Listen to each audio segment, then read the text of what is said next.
A mother is meant to be a child's first protector, their unwavering source of love and guidance, nurturing them through the challenges of life.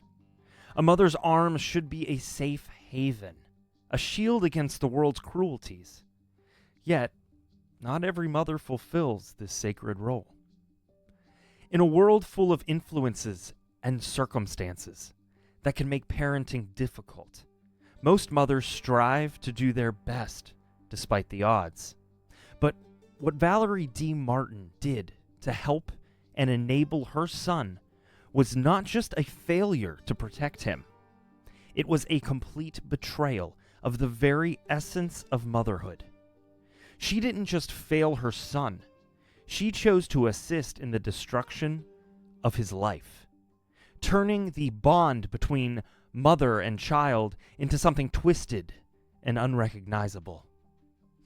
There's a Jewish proverb that says, "A mother understands what a child does not say." It speaks to the deep, intuitive connection that binds a mother to her child. But in this tragic story, it seems that Valerie understood all too well, yet chose to use the bond for something dark and unfathomable. This isn't the story of a mother's love. It's the story of a mother's betrayal and the devastating impact it had on everyone involved. I'm your host, JT, and this is Women on Death Row. Let's get into it.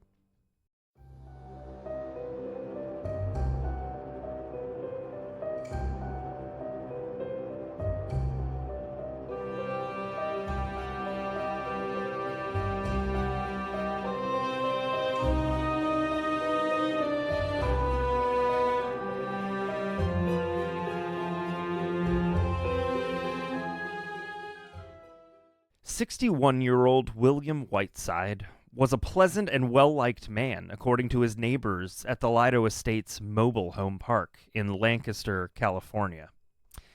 He had recently been through a divorce and had children, but they were all grown.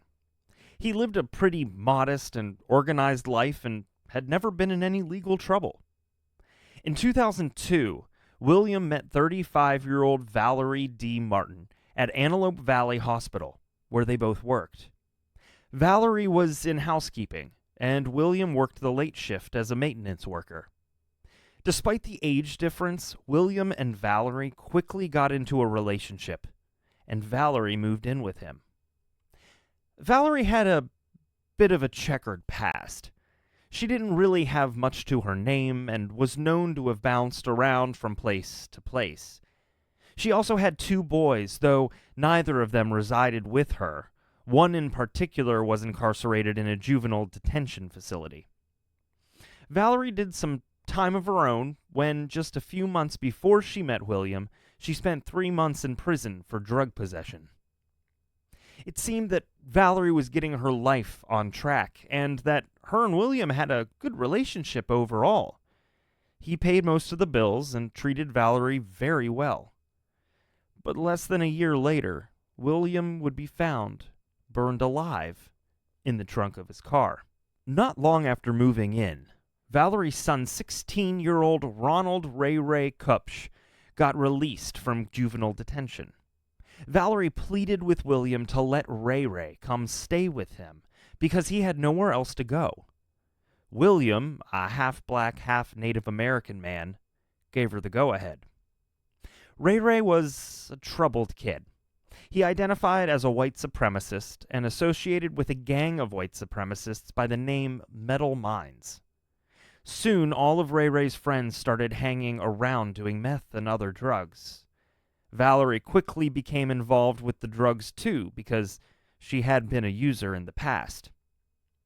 By February of 2003, William, Valerie, Ray, and his pregnant girlfriend, Jessica Buchanan, were all living together in William's mobile home.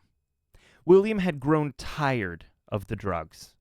Ray's friends being around all the time, and the constant racial insults directed at him.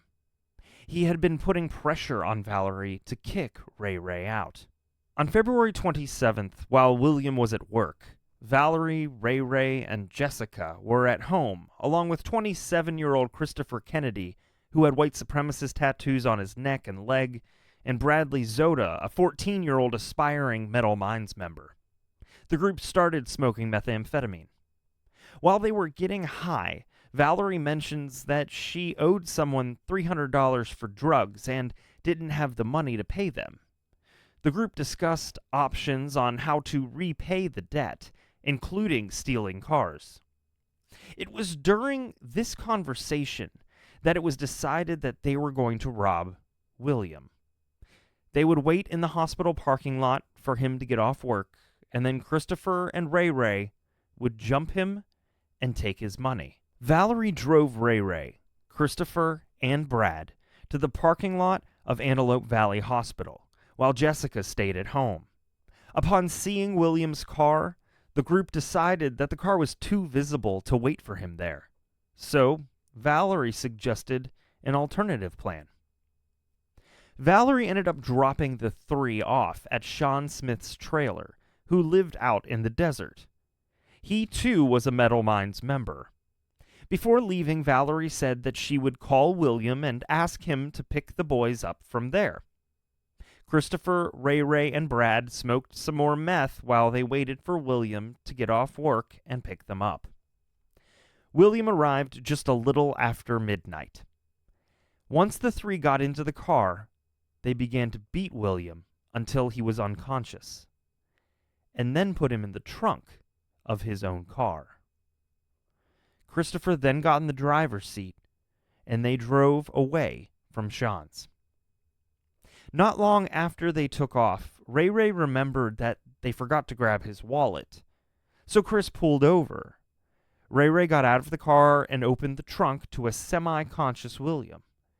So he hit him a couple more times, grabbed his wallet, and shut the trunk. They started driving again, but stopped when William opened the trunk. Christopher pulled the car over, but this time Ray Ray and Christopher got out of the car and used bats to beat William. And they got back in. Ray Ray then called his mother and told Valerie to meet with them and bring a few cans of gasoline. Once Valerie arrived, Christopher took the gasoline out of her car and poured it into William's car. Before he finished pouring, Ray Ray had lit the match. The gasoline ignited, burning Christopher's arm and leg. Then they got into Valerie's car and left, leaving William's burned-out car with his body still inside on the side of the road. Once they arrived back at the house, they took showers and placed all of their clothes in a trash bag. In the early hours of the morning, Valerie, Christopher, Ray Ray, Brad, and Jessica left and headed to Christopher's house. On the way there, Christopher called his mother and asked her to move her car out of the garage so they could park inside. A few hours later, unrelated to the murder or arson that just took place, Christopher's parole officer showed up for a surprise check-in. It was obvious that Christopher was under the influence of something, which was a clear violation of his parole. He was then arrested, ironically by his uncle, who was one of the sheriff's deputies. After his arrest, Valerie, Ray Ray, Brad, and Jessica drove to Rebecca King and Donovan Casey's home in a nearby trailer park. Donovan was the founder and leader of Metal Minds. Ray Ray told Donovan, perhaps in hopes of being initiated, that they had beaten his mom's boyfriend, put him in the car's trunk, and set the car on fire. Valerie, Ray Ray, and Donovan soon left and drove around to multiple ATMs, withdrawing money from William's account totaling $500. While Valerie, Ray Ray, and Donovan were driving around to multiple ATMs withdrawing money from William's account, a passerby spotted William's burned-out car and called it in. A lighter and a bat were found near the vehicle. It was then towed and impounded, but it would be 2 weeks later when detectives would discover William's body in the trunk. A few days later, Ray, Brad, and their mutual friend Stuart Smith were together when Brad put a bag in a dumpster and set it on fire. Before the fire, however, Brad needed a new pair of shoes, so he removed a pair of black DC sneakers out of the trash bag. These were the shoes that Ray had been wearing the night of the murder. After the burning of the evidence, Ray got a swastika and 2 M's tattooed on the back of his neck. The tattoo meant that Ray had killed someone of a different race. Close to midnight, Stuart said they should leave because William would be home soon. Ray quickly told him that they didn't have anything to worry about and told him the details of the murder. Valerie then went down to the sheriff's office and filed a missing persons report, saying that her boyfriend that she lived with had gone missing.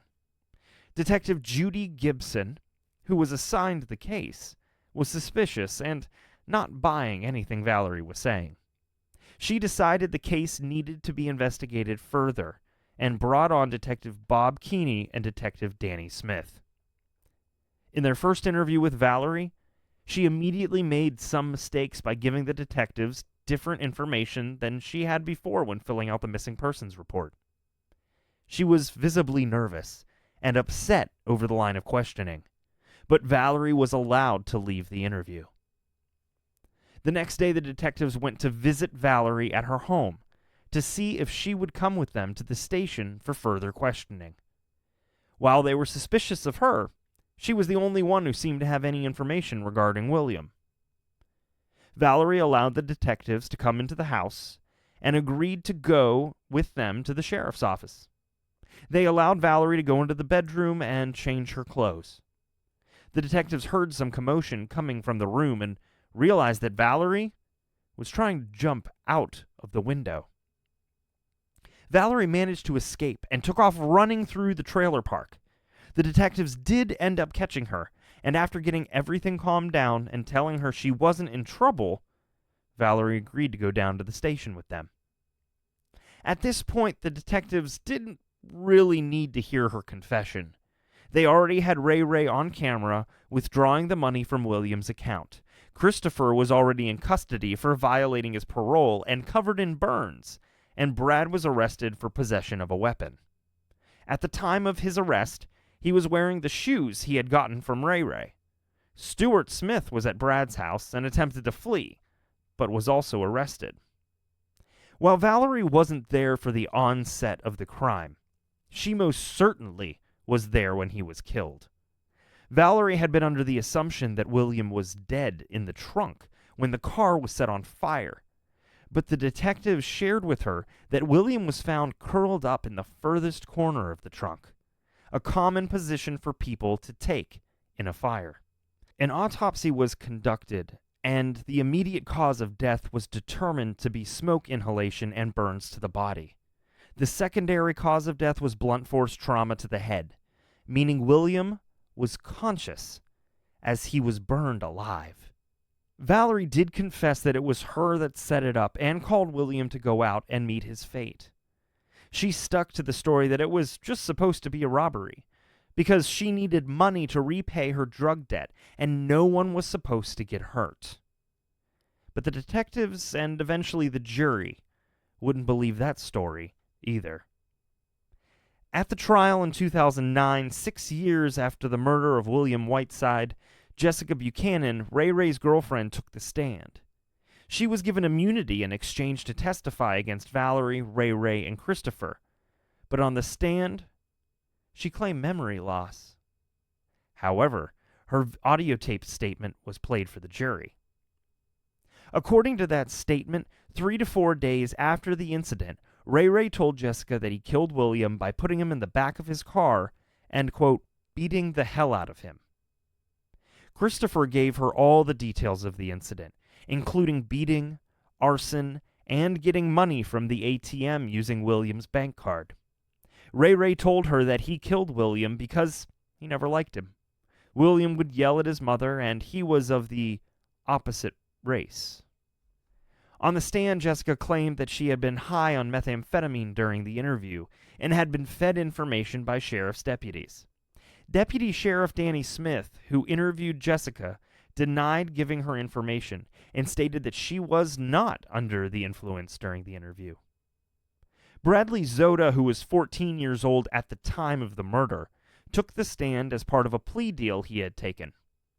He knew Ray, Valerie, and had met Christopher through Jessica and other friends. He had known Donovan Casey since he was 8 years old and had a very close relationship with him. He came to share Donovan's views on white supremacy and considered himself a neo-Nazi when he was 13. His testimony included the preparation for the murder, including the discussion at Valerie's trailer, the facts related to the murder of William, and the disposal of clothing. Donovan Casey testified in exchange for favorable treatment related to his own criminal behavior. Donovan founded Metal Minds, a white supremacist gang, when he was 12 or 13. He had MM tattooed on his body and the back of his head, as well as 4 swastikas. Ray shared his racist beliefs, but was not a member of Metal Minds. Donovan testified that Ray told him that he, Brad, and Christopher all participated in beating William Whiteside to death. Donovan also indicated that he was present when Ray withdrew money from William's account. Stuart Smith also testified in exchange for favorable treatment related to his own criminal behavior. Stuart knew Valerie, Ray, and William, and he had met Christopher through Donovan. Stuart was a drug dealer and one of Valerie's sources for methamphetamine. He testified that he was with Brad and Ray when they threw the clothing into the dumpster and burned it. Stuart also said that Ray told him that he beat and burned William to death, and that Christopher was accidentally burned when they lit the car on fire. Physical evidence was brought into the trial. The red plastic gasoline can found after a search of Valerie's car, similar to the one Brad had reported seeing on the night of William's death. William's blood was found on the shoes Brad was wearing at the time of his arrest, and a shoebox matching the shoes was found by the police in Ray's bedroom. On March 26, 2010, the jury came back with a guilty verdict. Valerie was convicted of robbery, kidnapping, and murder of William Whiteside and sentenced to death. Ray and Christopher Kennedy were also convicted of robbery, kidnapping, and murder, and were both sentenced to life in prison without parole. After fulfilling his end of the plea deal by testifying in the trial, Bradley Zoda was sentenced to 10 years in prison.